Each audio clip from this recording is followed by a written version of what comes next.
Hello. Good morning. Welcome. Thank you all for being here.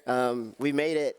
It's the last day of World Water Week, and just very excited to see the room really full and packed and all this energy. So yeah, we'll go ahead and get started. We have a fairly full agenda. So today you're going to hear from these slides are a little bit different.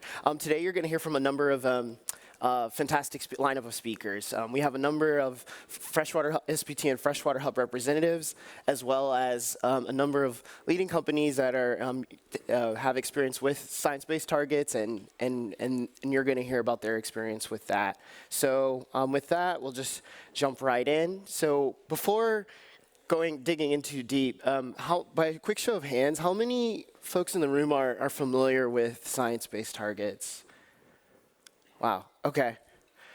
Is there anyone that would be brave enough to say this is their first time, or? Okay, we have a few. Okay, awesome. Well, welcome.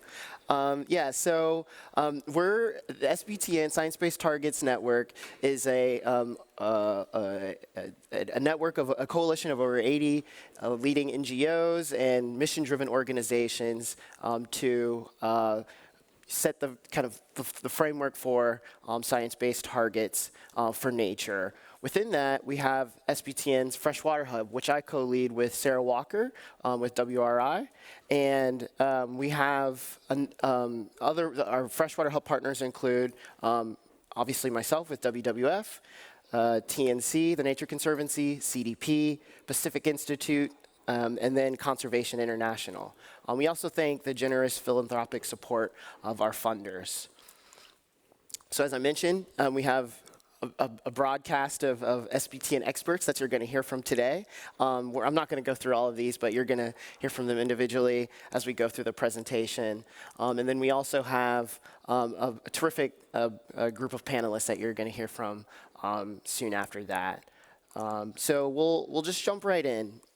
So as I mentioned, SBTN is a coalition of NGOs and partners that are pre-competitively developing a voluntary framework for companies to set targets and act on nature. And the vision is to enable a global economy which companies can operate within the environmental boundaries on a socially equitable basis. And SBTN does this by taking an integrated approach on nature in 5 key areas, including climate, freshwater, land, oceans, biodiversity, and freshwater. And so this approach enables companies to take enough of the right actions in the right places at the right times to do their best to reverse and halt nature loss by 2030.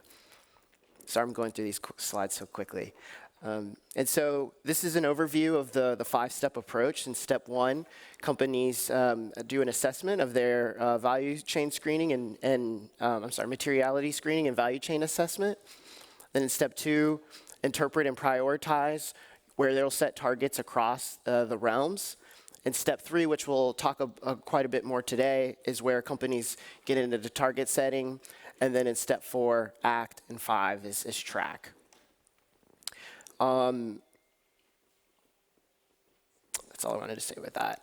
So just to take a quick snapshot off some recent CDP data of where companies are on freshwater target setting, CDP data shows that 40% of companies, of water disclosing companies, have set some sort of water-related target.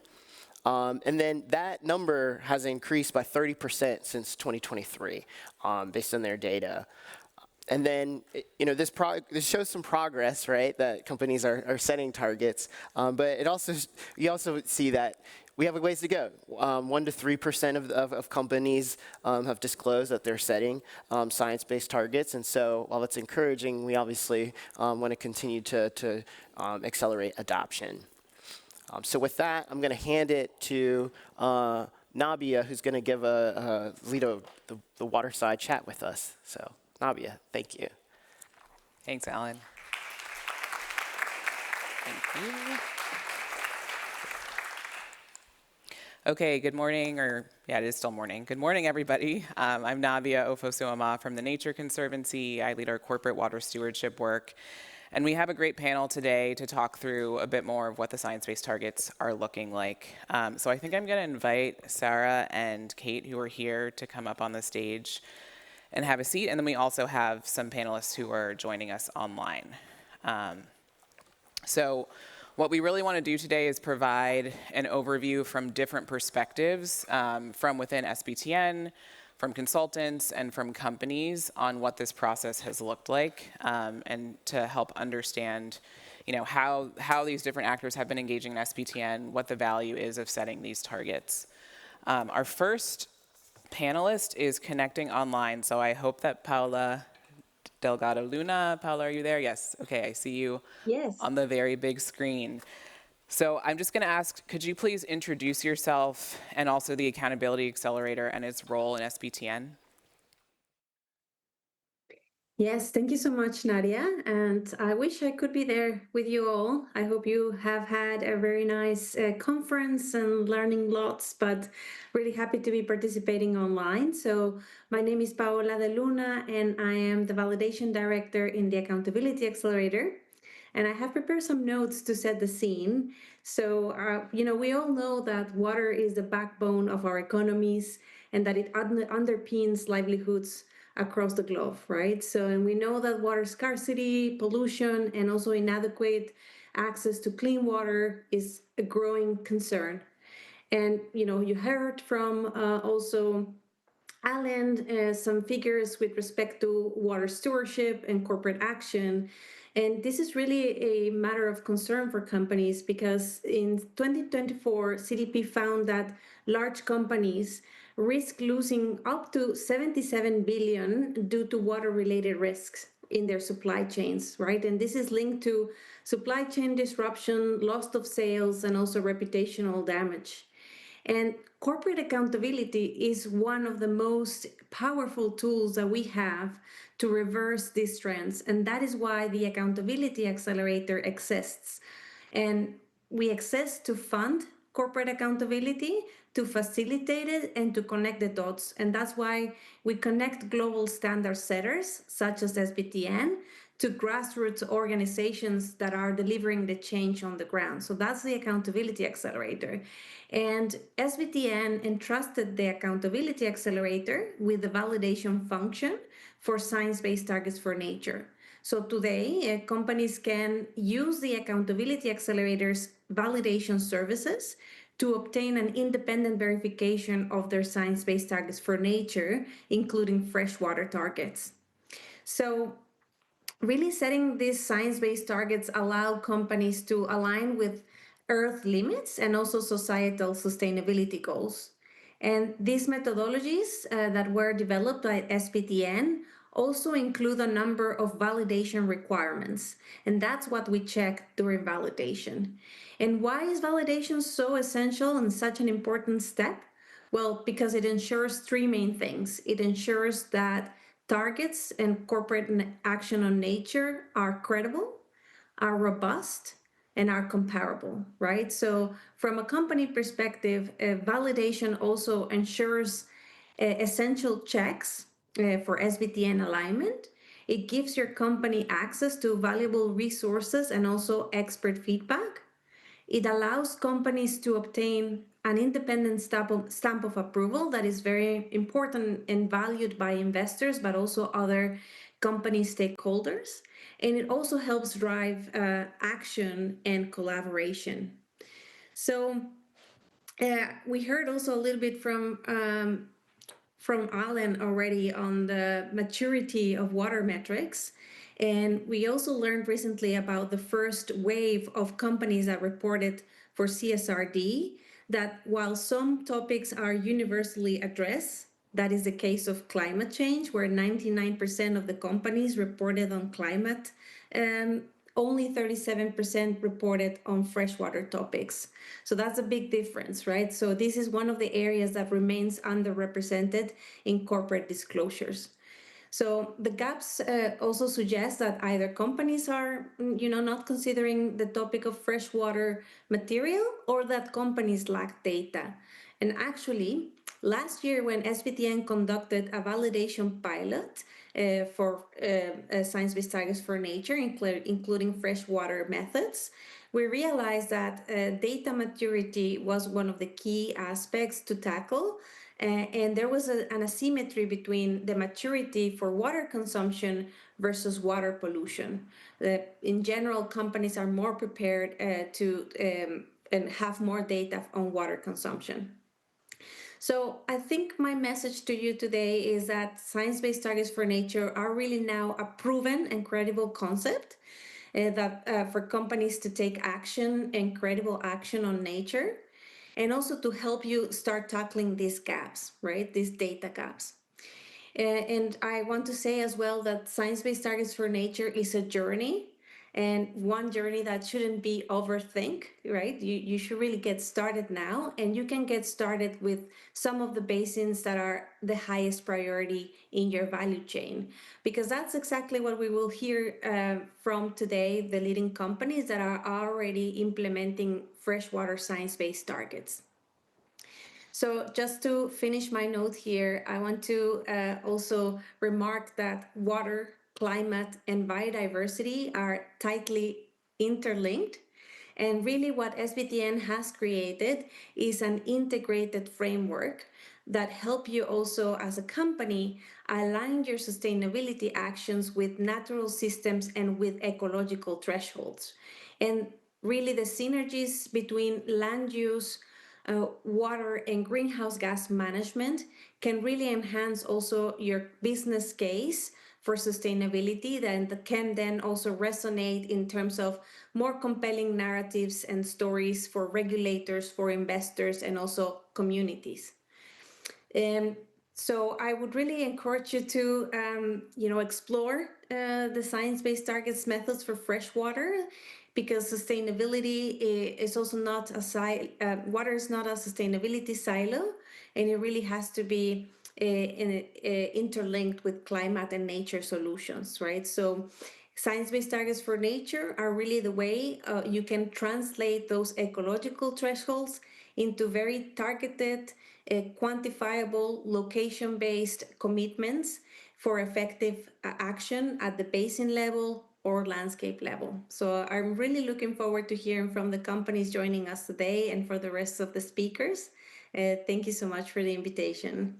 Thank you. Thank you so much, Paula. And great to hear kind of the value that you see in SBTN and why companies should have those validated, and also linking to the theme of this year's World Water Week around water and climate action. So really appreciate those comments. And now I'll turn to Sarah Traubel with Qantas. So please first introduce yourself, but also can you speak in your role as a consultant that's been supporting companies through the target setting process? What do you see as the value to companies of using SBTN methods, and kind of what have you observed in this process?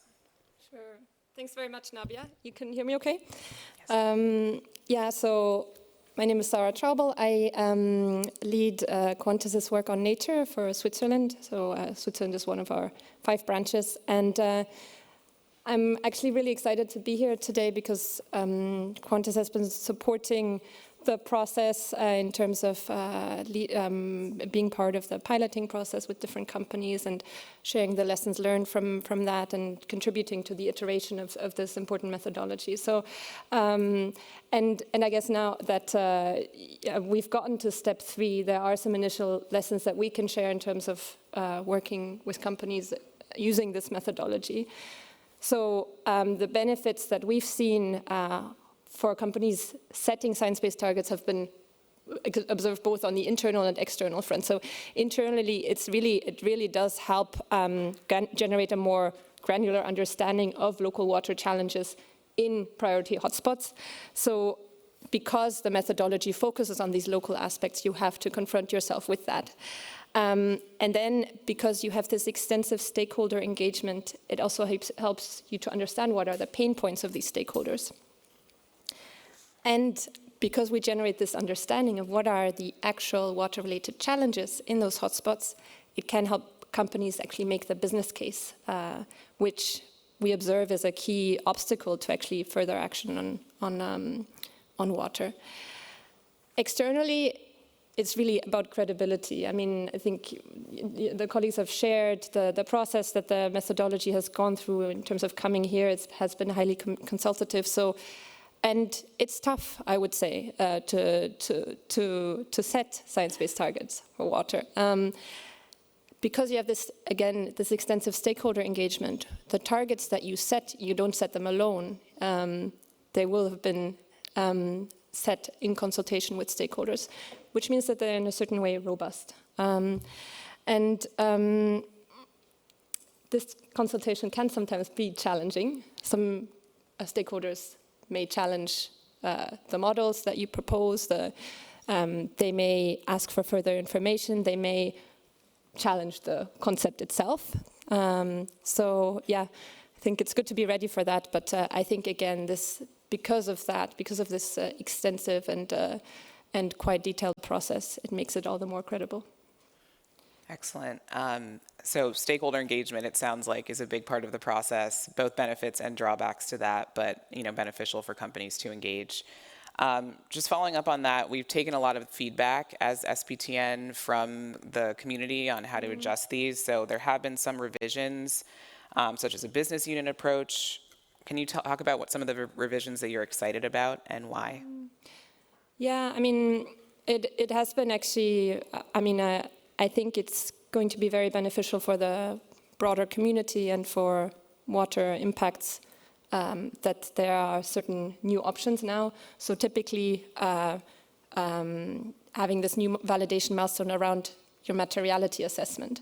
So you assess where nature is material across your value chain, being able to validate that, and then take that to the leadership. I think that's incredibly powerful because, coming back to my earlier point, making the business case for these issues in the first place to company leadership is, I think, one of the major blockages to more action. So then, yeah, companies can really very tangibly say, okay, our company depends in a significant way on nature, which is the case in most sectors.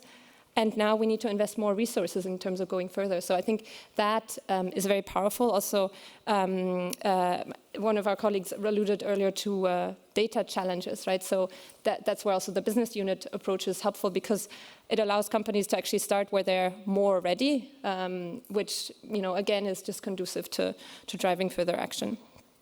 I think we're going to hear later on about the new basin threshold tool, and which will be sort of make local models more accessible. That's a time saver for companies, so that's very positive. There's also going to be, further focus on inclusion of toxic substances, so more of a water quality focus. So we're excited about that. I would also say there are some gaps, so I would also encourage the group to focus on how to look at groundwater versus freshwater sources. Making sure that these are reflective of what companies actually already also report on through CDP and GRI. Great. Thank you, Sarah.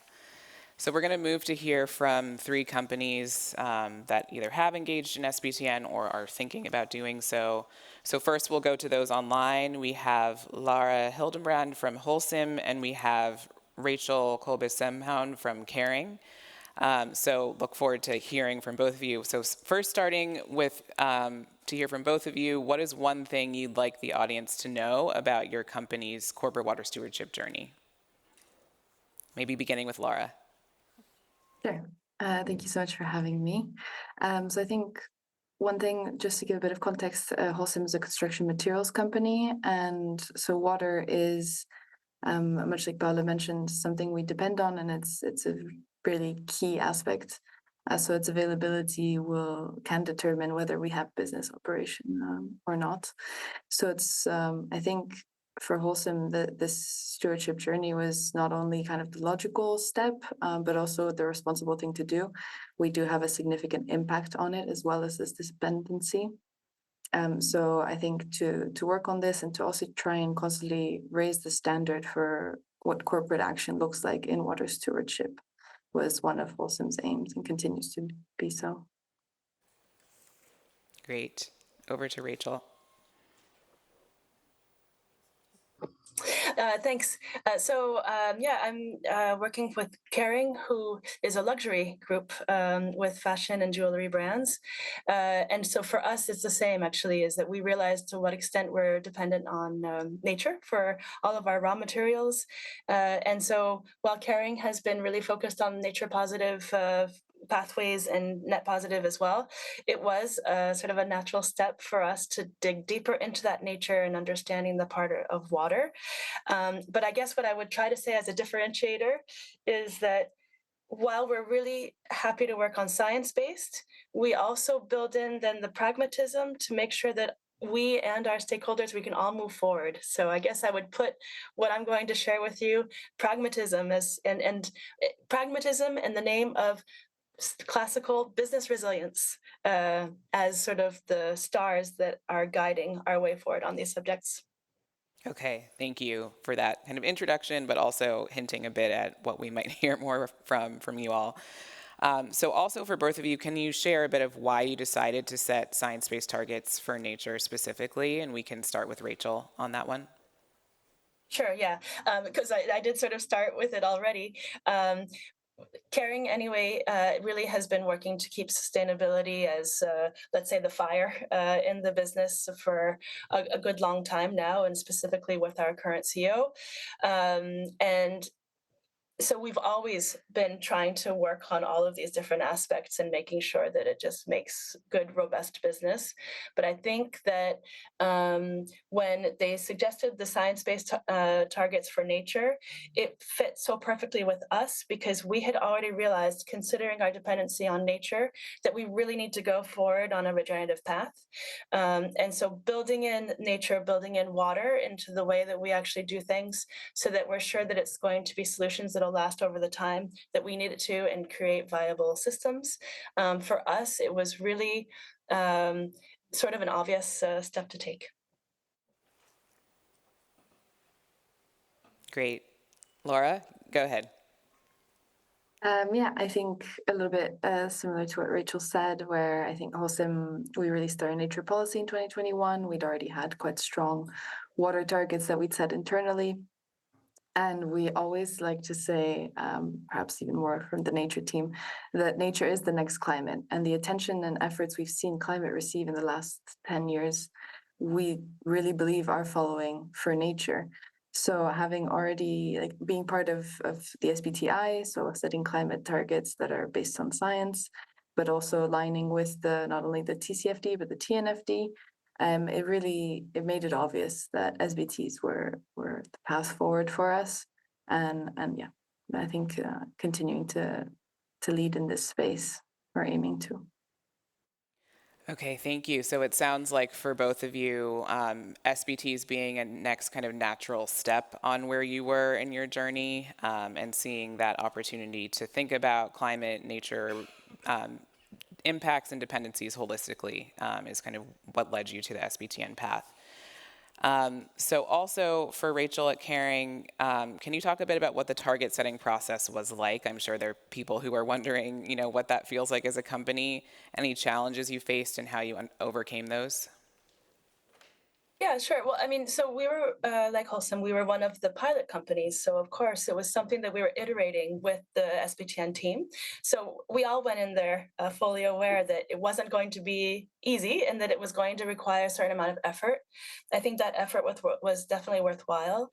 I think that one of the challenges was maybe it gave us a real litmus test where we became slightly more aware of the information that we actually didn't have. Because Caring with its environmental profit and loss, we've been following a lot of this data, including for water, for land, for carbon, et cetera, pollution, for over 10 years. And so oftentimes when it comes to data, we feel like we have more than many others. And yet when we actually were up against the science-based targets and looking at the specific information from all of our suppliers, not just a subset, that type of demandingness and requirements made us realize that actually maybe we didn't know quite as much as we thought we did. And so then the challenge was actually reaching out to some of these stakeholders that we hadn't previously tried to talk with when we did the materiality assessment, which was so useful, and really helping us understand both where it's critical for our business, but with the state of nature, what's more critical maybe than we realized, with plus, mappings that show sometimes that some countries where we wouldn't think of them initially in terms of being water stressed actually are. So it sort of unveiled some of the risk that we didn't necessarily have at the forefront of our minds. And so then when we reached out to the different stakeholders there, that actually started a better realization of how we really can work together with the others and move forward. So it was challenging because at first nobody was responding to our calls. They didn't necessarily have the data, or they didn't really want to share it, or what they wanted to share was not quite what we needed, so what didn't quite fit with the needs, etc.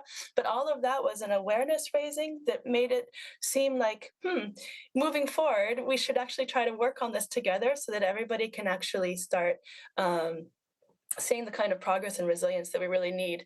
And so I would say that each time as we uncovered certain challenges, the SBTN team was also really good at working with us to see how we could overcome those challenges, especially when we had sometimes only partial traceability in terms of the actual geolocalization of the farm, so very, very far up the stream.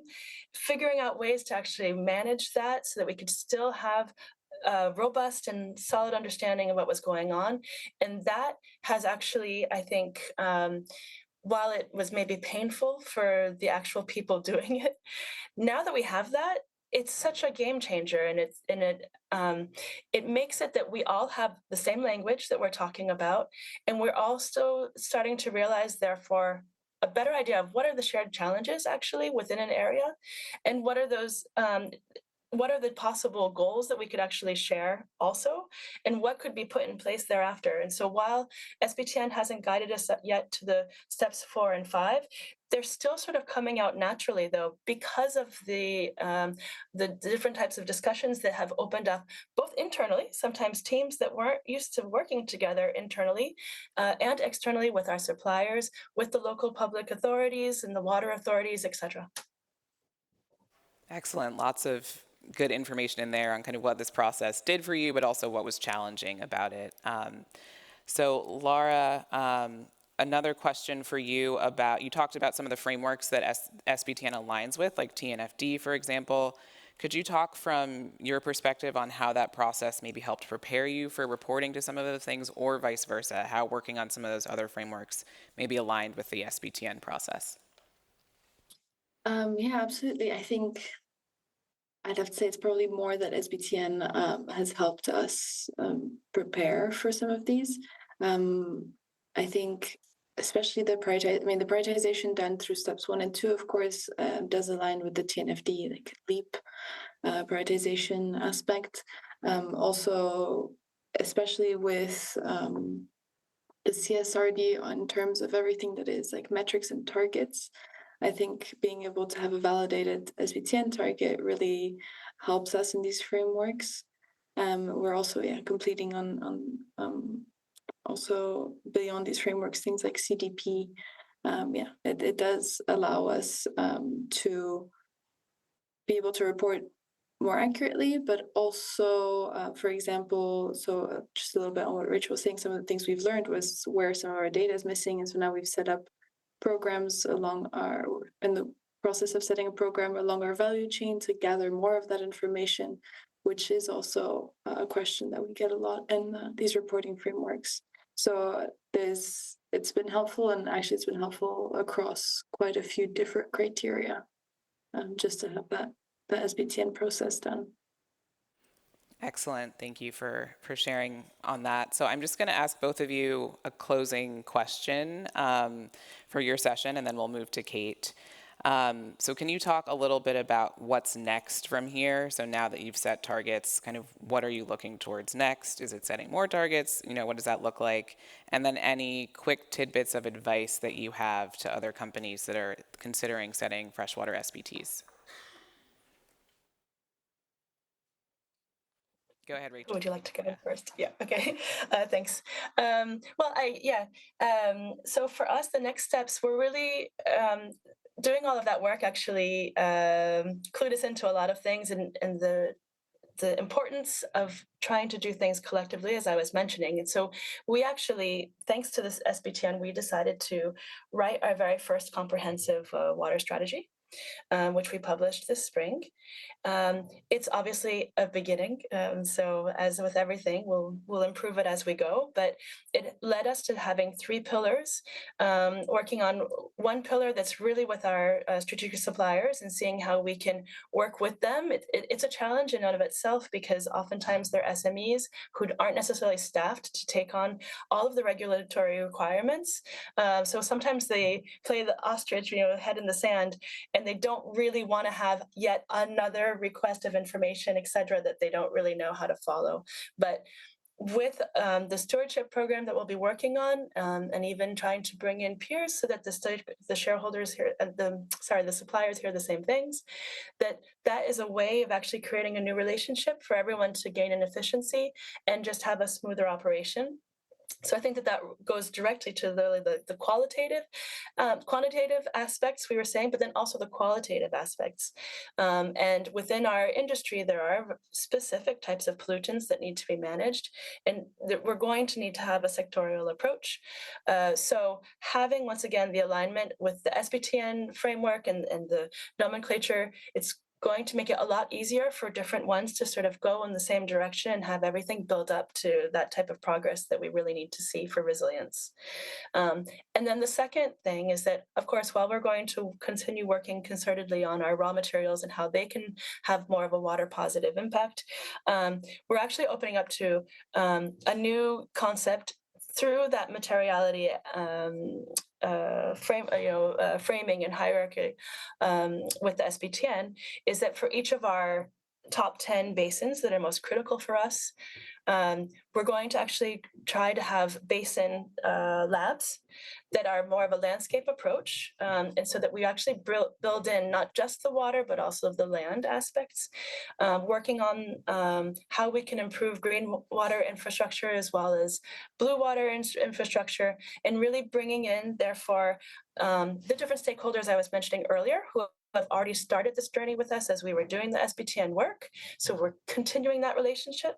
And then we're hoping to open up also to our neighbors who actually are going to be impacting and or dependent on these same resources as well.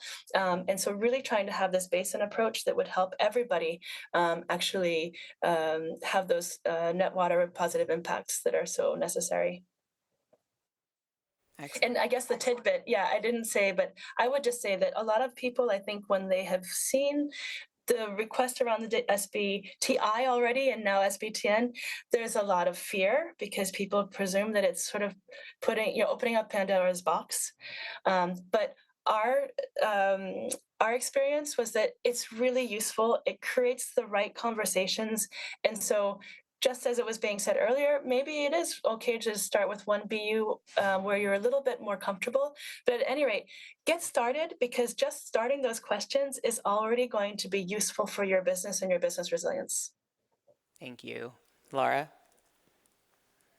I think so. What's next for Wholesome? We are currently working to set more freshwater targets for our direct operations. Actually, we're also doing so with a great team of consultants at Qantas.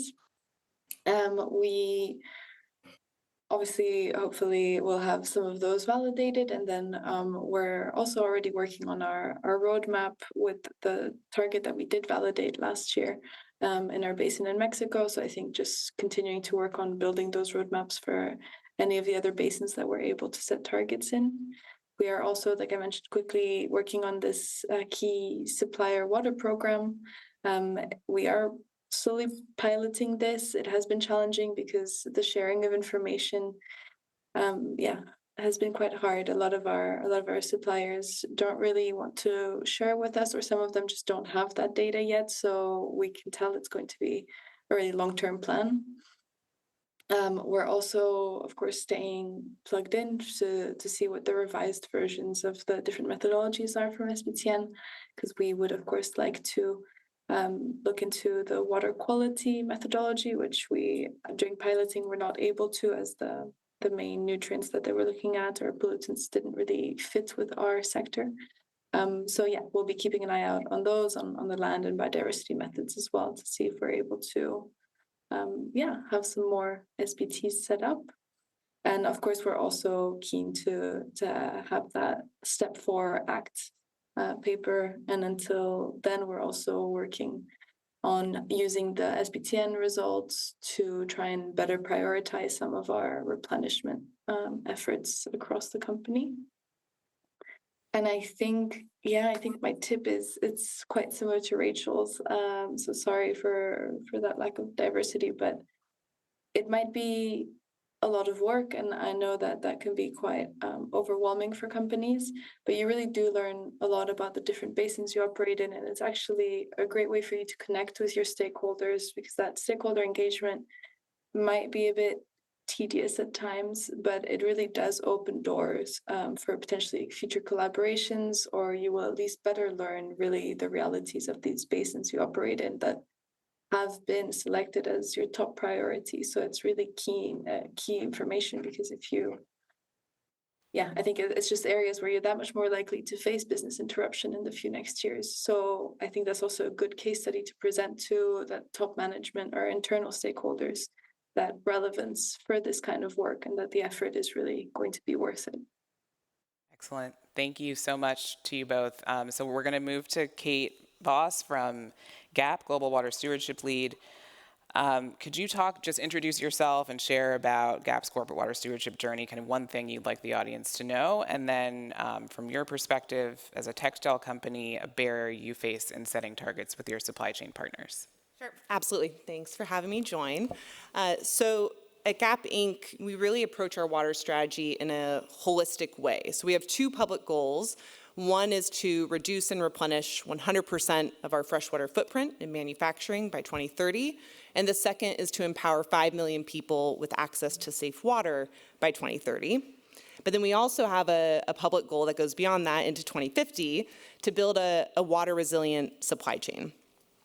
Now, all of those goals are quite, I would say, broad, and in practice, how we operationalize them is going quite a bit more granular into the data, both in terms of our supply chain data, really understanding where are our largest water footprints in manufacturing, kind of the largest water users, in disaggregating that even further into what types of fresh water are they using. Is it groundwater? Is it surface water? Is it municipal water? To really understand what that sourcing pattern and landscape looks like in terms of freshwater footprints. And then we layer into that our risk assessments. So we use both WRI's aqueduct as well as the WDF water risk filter. But then we go even more granular on that, where that gives us, a high level perspective of what's happening, but there's often a need to try to find more localized studies and data, really understanding and scanning as much as possible peer-reviewed literature to try to find out what's actually happening at the basin scale. And at the same time, we're really engaging our suppliers. So I think some of my favorite conversations are actually with our suppliers to ask them what they see on the ground in terms of their water impacts and their water dependencies, because they know best. Me sitting in San Francisco, I might think I know, but when I actually talk to a supplier and they can tell me, oh yeah, the groundwater table is declining here, we're concerned about it, and here's what we're doing to address that, it leads to a really productive conversation. So that's what's really driving then how we operationalize that reduction piece, talking to suppliers, understanding their local context, and then thinking with them about what are the solutions, what's really the portfolio of solutions, whether it's high tech, high costs, low tech, low costs, to start addressing that risk. And again, defined by the actual context of, is it groundwater that's a concern? Is it surface water? Is it the municipal water supply and the water infrastructure in this geography? And we're also using that information to then guide our investments in water access and water replenishment projects, really looking outside of the operational fence line into the basin scale. What do we need to do to build resiliency for the communities and for the ecosystems that really we depend on for our operations? And so I would say, that's our approach. It's quite holistic. we do not have a science-based target, but I would like to say that we are, science-aligned and context-based, certainly in how we approach our work. Excellent. Thank you so much, Kate. Unfortunately, we are out of time. There are many more questions we could ask, but we will have a Q&A session where you can ask questions to our panelists as well. So thank you both here and online, and we'll move on to Alan for some more information about SBTN.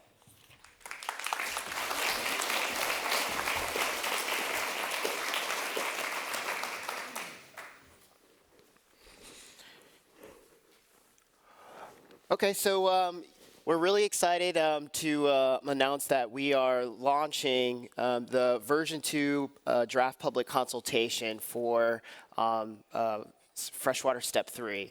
This is happening live today. This is fresh hot off the press, as they say. And yeah, we're excited to share. We've been working for several months now to make some updates, and we would like to invite your feedback on some of the proposed updates. So just briefly, here's a QR code where you can find out more information about the public consultation, the resources. We're actually going to have a more in-depth webinar on September 11th to kind of dive into the various components of the public consultation.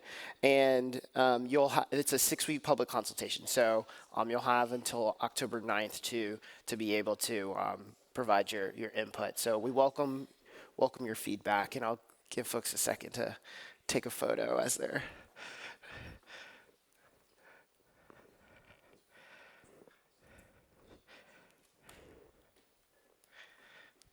doing that. Okay. Looks like we got all the cameras down. Okay. All right. So what's in this version 2 draft? So here we have just a kind of overview of what's currently in the targets from a water quantity and quality. And then obviously following the legend, you'll see that, and we're going to talk about more in depth about all these components. One is enhancing the groundwater under the quantity target. So building out a more what we call like a globally developed modeling approach for water quantity to complement surface water. We'll then have Angela talk about the work she's been leading on the basin threshold tool and providing more information about that. And then we'll also invite up Katarina to talk about the exciting work she's been leading with the toxic chemicals. So Angela, I will pass it to you. Thank you.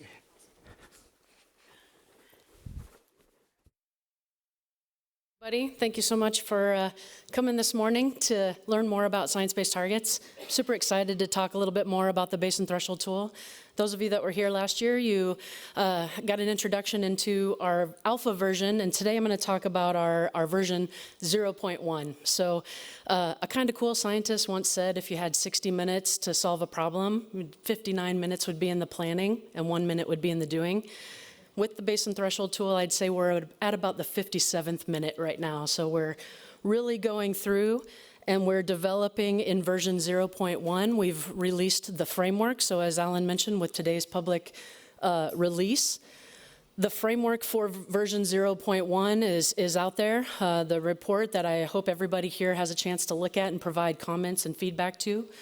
As well as our relational database framework that we released in terms of some of the information. So behind the scenes, we've been working on a process to compile and facilitate the basin threshold tool that will then be in our version control for future versions.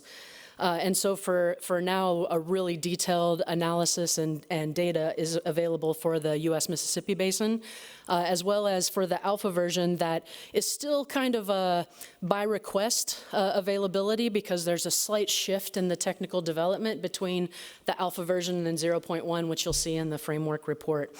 I also want to mention really, really quickly that all of this work couldn't have been done without our amazing consultants and scientists working with us. A huge, long team, but I especially wanted to give a shout out to Dr. Rebecca Tharm, who's been a key partner in the development of this work. So in our future versions of the tool, we're really looking to coincide with the freshwater technical methods. As the team has mentioned, the groundwater methods are being released today, as well as the water quality methods.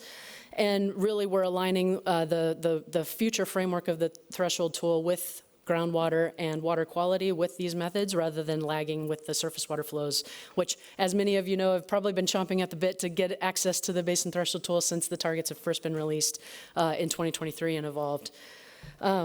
We're working on a fully web interface for this tool. Currently today it's a relational Excel database. It's easily accessible and functional, but really we want to get it to that maturity level and really be able to have it be housed in a place that can be updated, maintained, and used by all end users who are interested. In the framework report, you will see that there is a priority list of basins, and that's our priority compilation of the data going forward. As I mentioned, the doing part is upcoming. And so getting that information into the list, we've developed this priority list. And so what should be, if you have questions on that, please reach out to me, and happy to talk through that. Okay. Really quickly, so the key thing about the framework is the importance of spatial nesting. So this has been a critical and super hard problem to untie and really figure out how we're going to do this in local relevance at a global scale. So oftentimes, as you all know, data is site level, it's sub-basin level, it's regional level, oftentimes sometimes can be country level. So we're really trying to tease that out within the framework to make all of that data available for the specific end use case that you are interested in using. So it's really important to have this overarching framework as you go into the thinking around the data and the availability in the tool today. And then also I wanted to end really quick on the actual framework. So it's really more well developed than I'm showing here today, but these are the pieces we're trying to kind of take it as a bite by bite rather than eating the whole cake all at once, right? Rather savor all the information that's going into the tool that's really accessible to companies today and other end users who are interested in using this tool. It's really the critical piece in building this out. So you'll see this framework as you go through the report.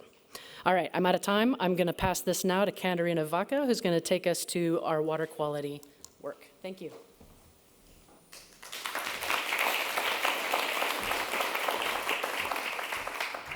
Okay, hello. I will be going to introduce our method expansion on water quality related to toxic chemicals.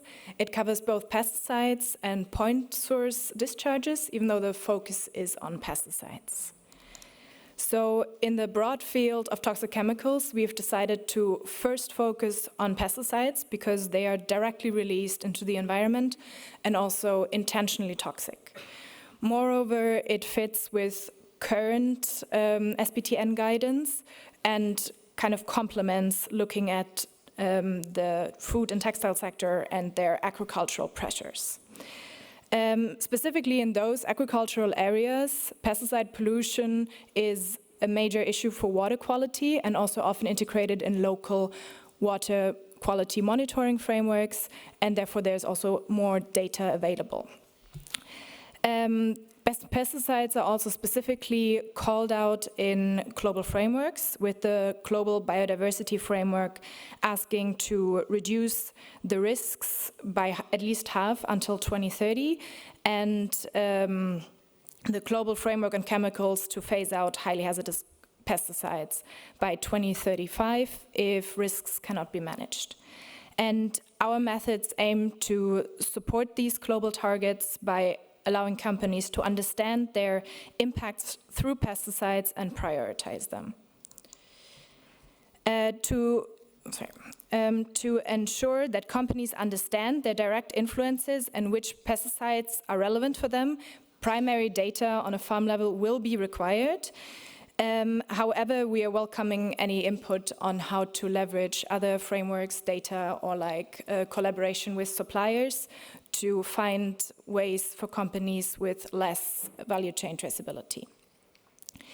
Even though the approach is different than with the nutrient targets, companies can still leverage their local engagement that they already have due to engaging on nutrients.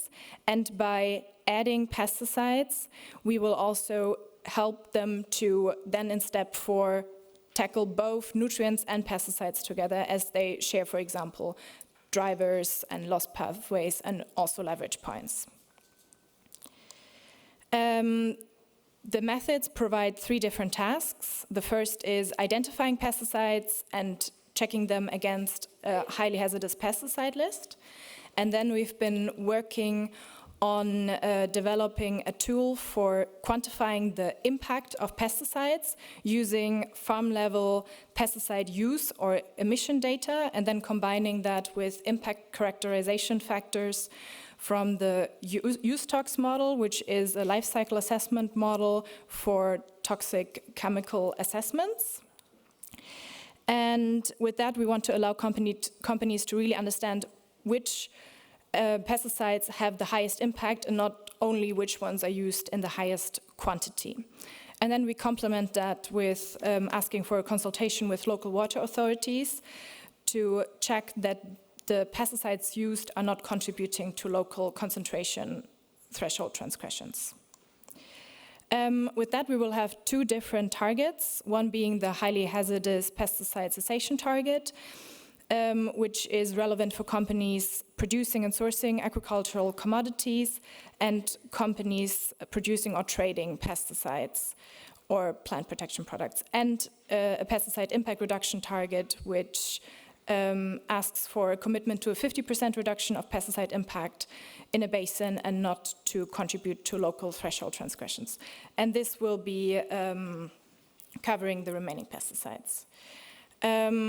We are looking forward to getting your input to the public consultation, and there we want to ask questions, amongst others, about how we can better integrate it with local pesticide management plans, whether you would like to see engagement targets, and also whether you want to share best practices.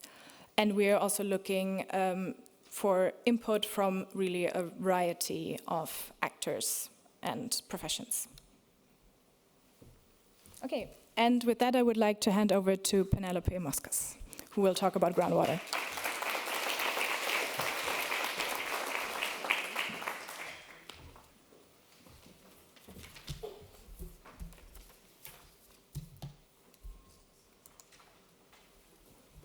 Hi everyone, I'm Penelope. I appreciate the opportunity to be here today to talk about the freshwater quantity guidance expansion to address groundwater. Before I get started, one thing I want to do is just recognize my colleague Dave Dilks, who's been supporting the development of the updated guidance. I'm the one who gets selected to be here, but he's available online during the Q&A for any technical questions related to the groundwater expansion. So first, why are we focusing on groundwater? It's because of the important role that groundwater plays as a drinking water supply and supporting groundwater-dependent ecosystems, contributing to stream flow, and also supporting agriculture and industry. The guidance will be changing with the addition of groundwater. Version 1 defined the amount of water use a company can have in a basin while being protective of environmental flow requirements. Version 2 will still do that. It'll define the amount of water use a company can have in a basin, being protective of environmental flow requirements, but it will also define the groundwater levels in that basin. So let's look at scope. The first step of target setting is to define where the targets apply. Targets to protect groundwater levels are only required in basins experiencing groundwater decline. We're proposing to identify these basins based on the groundwater depletion index in the WWF water risk filter. Companies located in basins that are not experiencing groundwater decline will set targets based on, you can't hear me. Sorry, companies located in basins that aren't experiencing groundwater decline will continue to set targets based on the protection of environmental flows following the version 1 approach.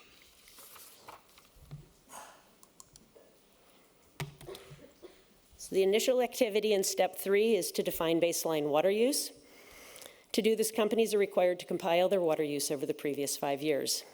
Version 1 required you to know your baseline water use, but it didn't matter whether your water came from surface water or groundwater sources. Version 2 will require the disaggregation of your baseline total water use to distinguish whether it comes from groundwater, surface water, or both. So this slide provides an overview of the model selection process resulting from the addition of groundwater. Consistent with the model selection process in version 1, companies must choose a local or global model. You can see the version 1 model selection decision tree over on the right. The approach for groundwater model selection is simpler. Version 2 will not require you to obtain and run groundwater models, local groundwater models. Instead, the model selection will simply be, if a groundwater management plan exists, use that as a basis for setting targets. If no management plan exists, or if the plan doesn't reference environmental considerations or protections relevant to groundwater levels, then you'll use the global model if appropriate.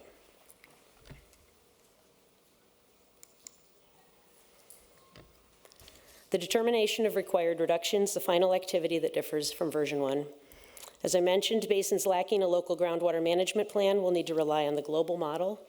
We're proposing the use of results from the global scale surface water groundwater model to define the % reduction in groundwater pumping that's required to maintain stable future aquifer levels and for groundwater dependent ecosystems to maintain aquifer levels within the root zone. The required % reductions will be provided in a similar interface to the global hydrology model, but it may show different reduction percentages for the groundwater and surface water sources. So that's all I have. I think Alan, you're next. Alan's going to talk about other updates.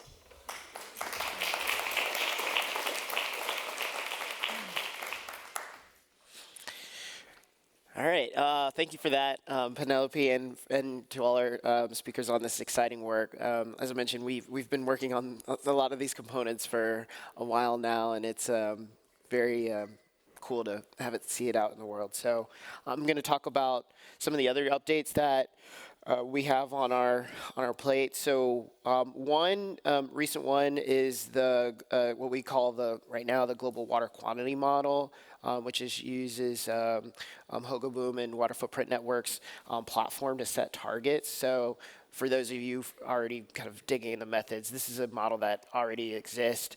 And so we've made a number of updates to that model on the basis of blue water availability. So this data set replaces the prior data set and brings in more recent data. And then also updating the input data for blue water footprint. So again, bringing more of state-of-the-art data set for historical water use consumption patterns. So this model, this version of the update will be available in late September with the steps 1 and 2 updates. And companies will be able to use either or for 6 months, and then after that, companies will be required to use this updated model to kind of give folks time to kind of adjust for the update. And then companies that already have their targets can keep the ones that they already have or choose to update to the newer version. So just briefly, just to kind of compare the current results with the new results. On the bottom, on the x-axis, there's a current reduction target. It's called for in the model, and then on the left side are the vertical axis are the updated reduction targets. And so above the line basically means a higher target, and then below the line is just a lower target. And so these updates are largely driven by the updates in blue water footprint. However, that doesn't mean that blue water availability overall is the same. It's actually lower, but mostly in unstressed catchments, so that has little effect on the reduction targets. And I'm going to just show you this. I was trying to figure out a way to kind of show this graphically or visually on 2 slides, but these are the current reduction targets, so remember this. Then I'm going to flip to the next one so you can kind of get a sense of how the impacts of the update. Okay, so there you have it. So the higher targets are largely in the Midwest in the U.S., Chile, Eastern Australia, Northern China, and then the lower targets are primarily in sub-Saharan Africa and Southern Africa. Okay.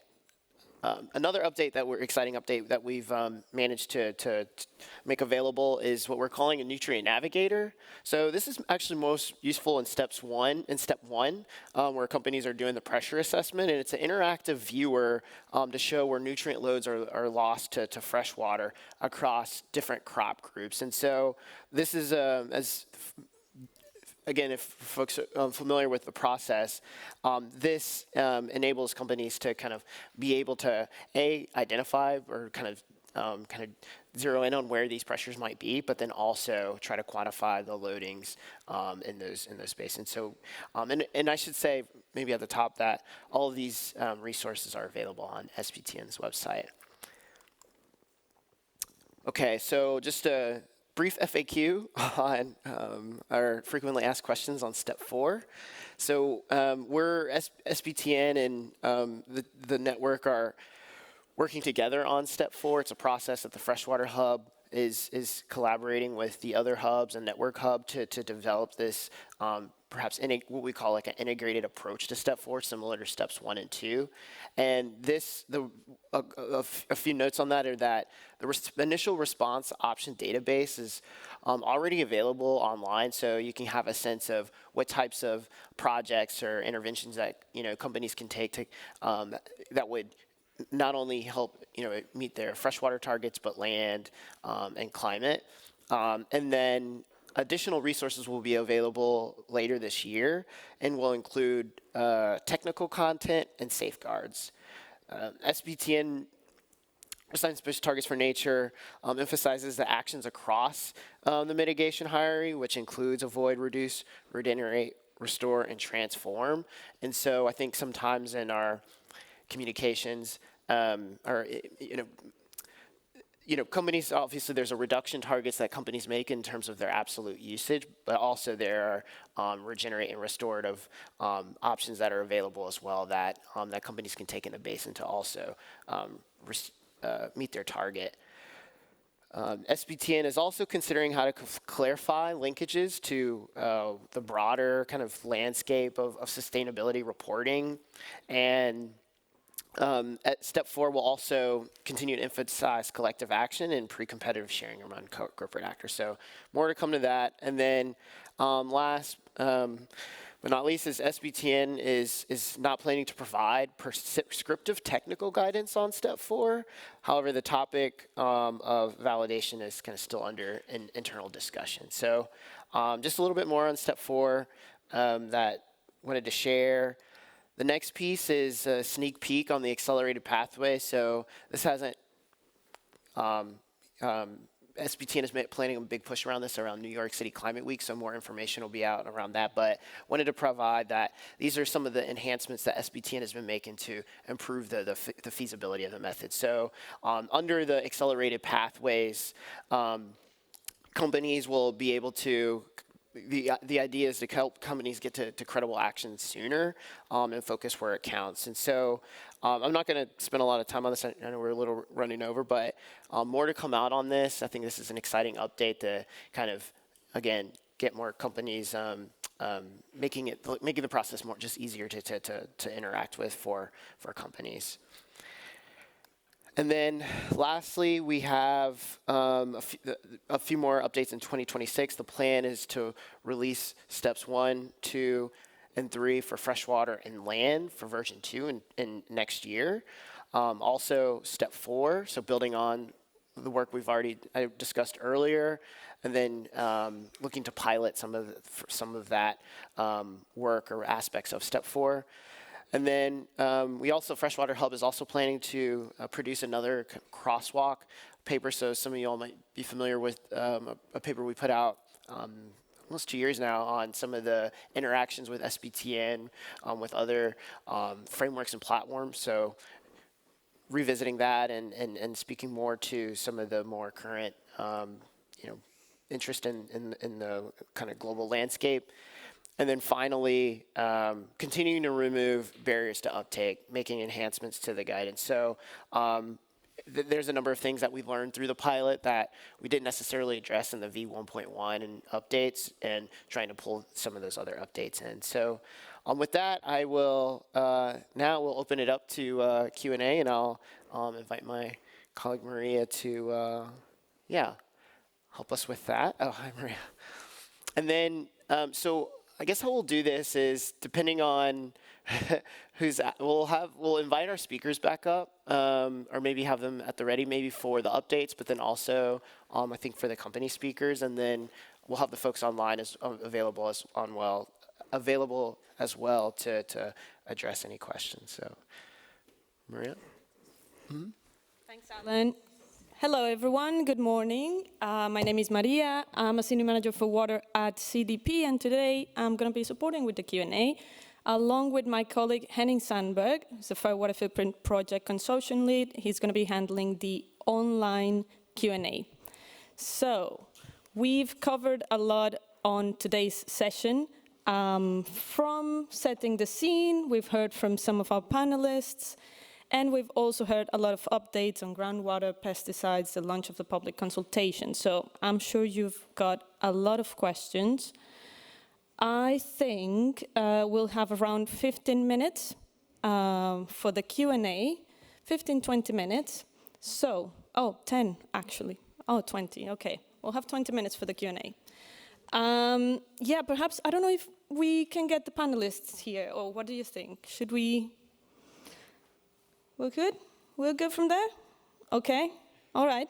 Okay, so who wants to kick us off with the Q&A? Hand? Yes, Laura, please, thank you. Oh yes, Ida will be passing the microphone to you guys. Thank you. Environment and development. Really great to hear the company experience of the use of the targets and the plans for the updating and improvement. My question is about, where do people come into science-based targets?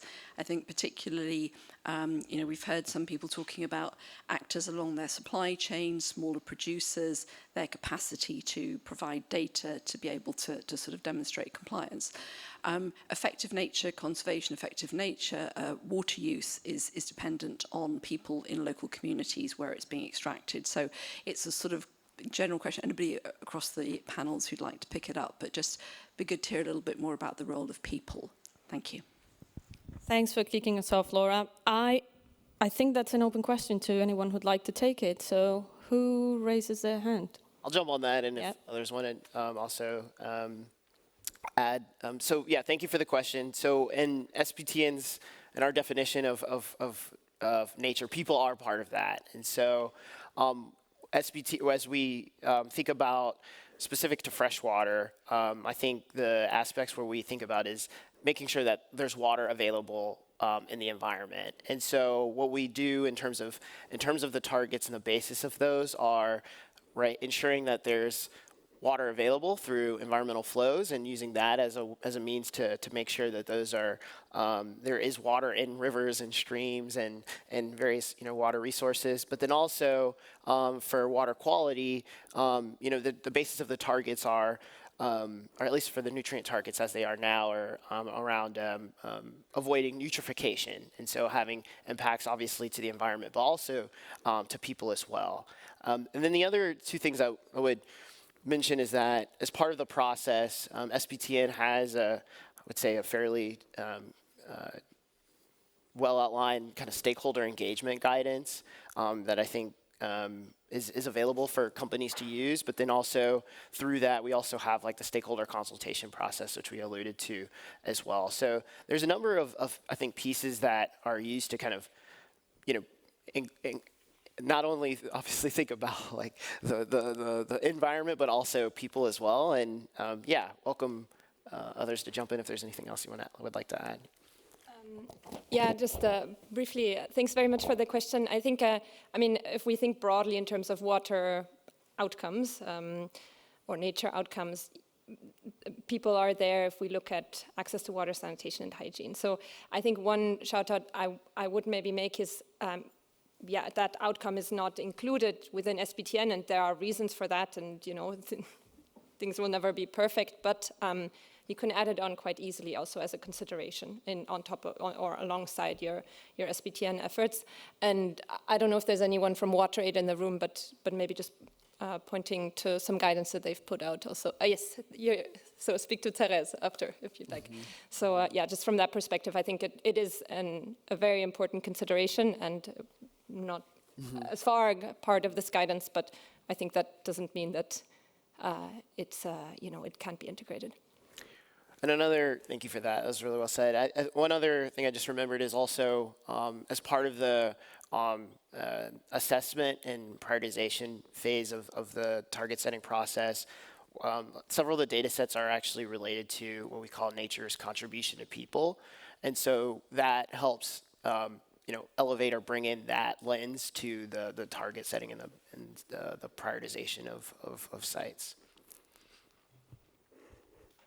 Thank you. So next question. Yes, here, please. Hello, I'm Andrew O'Neill from Healthy Land and Water in Australia.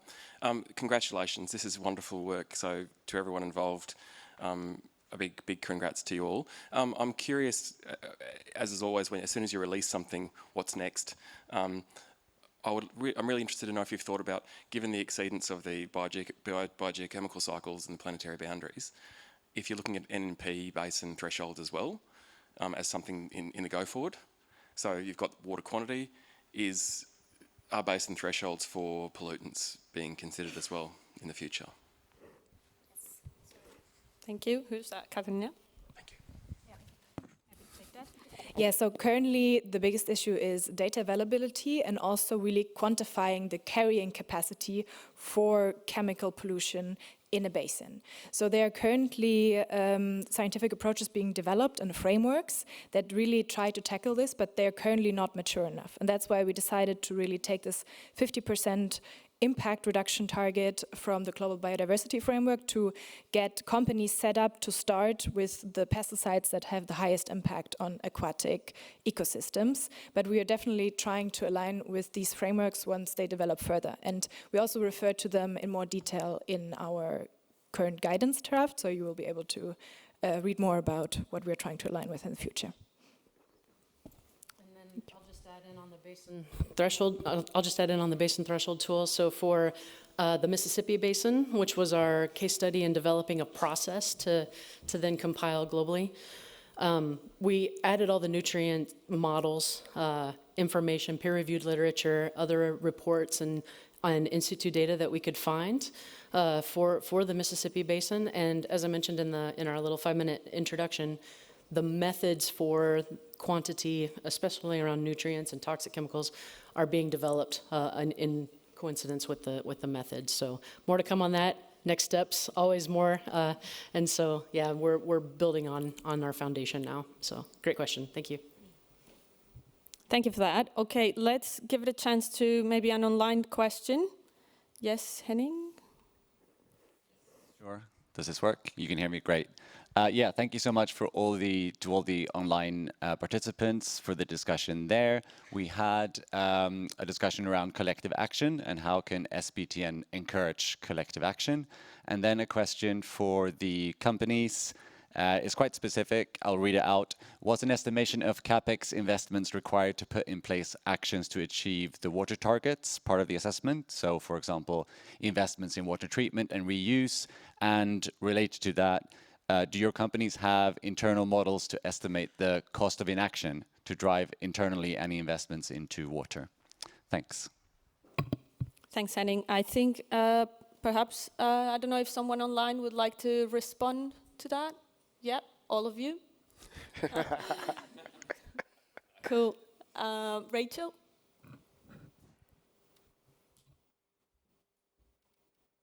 Sorry, yeah, but Paula raised her hand first, so I don't know if she wants to give this first. Please go ahead. You raised it Okay. first. Okay, yeah. No, it was just to say that, so when we actually did the targets in terms of, with the SBTN methodology, it was really based on what was critical for us material, and also the state of the nature. So that sort of determined, so we didn't actually do the CapEx before having the science-based target. But then since then, this is what we're working on as we move forward in terms of what the actual activities are. We had some amount of information already because intuitively, we knew that we were wanting to work on these types of subjects. So we're already using that data. But we don't actually have an internal model that we're using to be able to calculate out the cost of inaction. It's something that we're actually building right now. And as for that, one thing that I did also want to mention in the previous two questions is that for us, what's interesting is that we start with a baseline. So in our situation, for the basin that was determined with SBTN, we are taking a basin approach. We're doing the diagnostic to understand exactly what is the dynamic of the basin. So we're looking at all of the ecosystemic health and who is dependent on what services of that ecosystem and what then would need to be done in order to revive and replenish, let's say, that health. So that's how we're going to then get into who are the people, what are their roles, what would be expected, what must each of us have in mind when we're thinking about what our solutions are. An example, we know in that basin in terms of what some of the usages of chemicals are within our processes, our suppliers' processes, that can be a pollutant that wasn't in the SBTN, but we have it in our minds. But we also know that when we look at how to manage those pollutants, we're going to take into account the water waste treatment that is actually there locally in terms of what they're able to actually manage. We're going to take into account what is the availability and where is the water coming from. So we actually each time take on a very holistic approach so that as we think about what the solutions are to be put in place, that it's done with a lot of care and very purposefully thinking about who are the others who are also dependent on this resource and how should it be done. And with that knowledge, our bet, and it comes to the collective action question, our bet is that it's in showing those shared challenges that then we can actually work on shared goals in terms of who actually participates to do what. In our case, in this specific basin, we are one of many who are working with the same suppliers. And so if we're the only ones who are going to try to change anything, those suppliers actually can't change everything for just one of their clients. So the logic is to actually work together using the methodologies to have everybody aligned in terms of what needs to be done for each of their own resilience. Then you can have each company actually considering what those CapEx are, so that we actually have a better sense of who needs to do what are the best bets for actually to have the kind of progress that we really need for resilience. Maybe I can jump on that. Thanks so much, Rachel. I mean, you put it very clearly that, having these validated science-based targets at a basin level is kind of a door opener to talk to suppliers and have a very, robust and standardized target to then start collaborating with others. Because I just want to reflect as well that ultimately, the goal that we want to achieve is to increase the ecological integrity at the basin level, so the state of nature, so that can bring resilience to companies and to communities, right? So that's basically what we need. We need collective action. We need place-based projects that really help change the ecological situation at the basin level and start seeing real change, right? So I think just want to emphasize again the importance of validation. That is really a door opener. So I mentioned before, you can start where you're have the highest impacts, or like where you have the high priority basins, and then build up, right? And then continue to set targets and learn from your first experience and then continue to expand. Thanks a lot. Would anyone else like to jump in? Yes, Kate? I was like, well, we've already answered this a lot, but just adding a little bit another layer onto this, which is in looking at CapEx costs on solutions and the full range of the portfolio of solutions that exist, having those conversations with suppliers to understand and start I think I didn't have a chance to answer the barriers question, but part of this is understanding what the full kind of holistic return on investment is in terms of often the benefits that are the return just from water savings are very low, because as we all know, water is quite cheap. But if we open the aperture and start looking at energy saving costs, water treatment costs, OpEx costs, it actually builds out a more full, robust picture of what the benefits to those solutions are, and that changes the dialogue with suppliers, and it also creates the opportunity to look not just in the fence line, but what type of partnerships might exist for co-financing, whether that's with other brands or with the public sector, because I really think some of these solutions need to come from actually larger system scale and larger infrastructure solutions that require not just corporate investments, but also public sector investment and kind of looking at the broader infrastructure system that we depend on. And I think that also helps drive some of the solutions that the previous question had in terms of how do we support communities as well and find solutions that are both beneficial to the business, to the environment, but also really to the communities that are also depending on these water resources. So those solutions exist. It just, I think, requires bringing in a few more stakeholders into the conversation.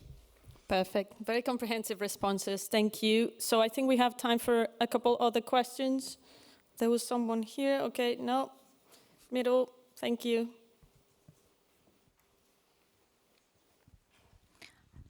Hi, good morning. This was an excellent session. Thank you. I'm Kiran from the Resilient Water Accelerator. Earlier, it was pointed out that in the first wave of the ESRD reporting, we only saw 37% corporates actually report on freshwater. So really, the stakeholders and the corporates we're speaking to here in the room, you guys are the leaders, right? But we also know that there's a whole set of corporates that aren't yet engaged, that don't have targets. And this is despite us having all these tools to understand the risk, and this understanding that the risk is actually real. So what levers do you think would be the most effective to engage more corporates on setting targets and then going beyond and taking action on the solutions, as Katie were pointing out? And how much of a lever do you think is institutional investor engagement, that is shareholders in companies? And what do you think about the trend of investors actually increasing expectations on water and nature footprinting and taking action? Excellent question. Who would like to take it? I can start. Yeah, thank you so much. I think this is extremely relevant. I think there, you can see over there, Kirsten, is she in the room? Or she was in the room. So I would really encourage you to check out the series Valuing Water benchmark, because there's a new iteration coming out now in October that shows exactly that, that there are many leaders and there are increasingly companies that are setting water targets, but also are these water targets good enough, right? So, and I think the crux of the matter is indeed driving these investor demands, and I think investors are asking.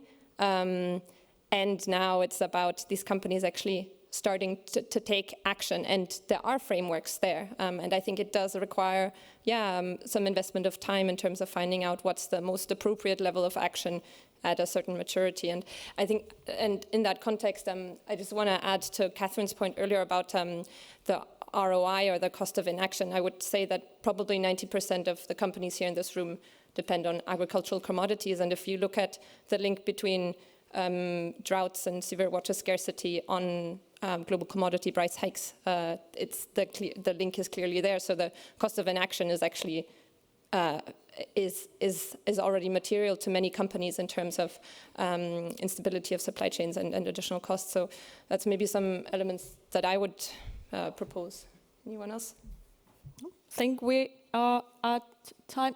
Would someone like to jump in? Who wanted to jump in from online? Paola? Thank you so much for the question. I wanted to jump in on this one because, I mentioned at the beginning of the presentation that corporate accountability is a really powerful tool, because in a positive way, right? Because basically starting from the disclosure of your material impacts, and then that realization that you do have impacts on, freshwater, land, and how these are interconnected, and sometimes unveiling new risks that you didn't even know that you had in your supply chain or your direct operations is a very important start. However, in terms of the accountability ecosystems, there are many levers, and we need them all. Basically, we need the public sector and governments to, coordinate efforts with corporates as well, support this stakeholder engagement that is part of the SBTN freshwater methodology. We need public financing, but also private financing. We need investors, but also ESG benchmarks to, put some pressure on companies. And this is all part of making the business case for companies, right? And yeah, leading companies are already, well aware of their impacts and dependencies on nature and fresh water, but now it's time to act, right? So that corporate accountability is what can help us move faster, right? And then try to achieve our global goals of the, global biodiversity framework and others. Thank you so much, Paula. And I'm going to wrap it up now. Thank you, everyone, for attending. And thanks for the speakers. Wait, hang on. I'm just wrapping up the Q&A, not the session. Thank you to the speakers. And I'm going to hand it over to Claudia for wrapping up the session. Thank you.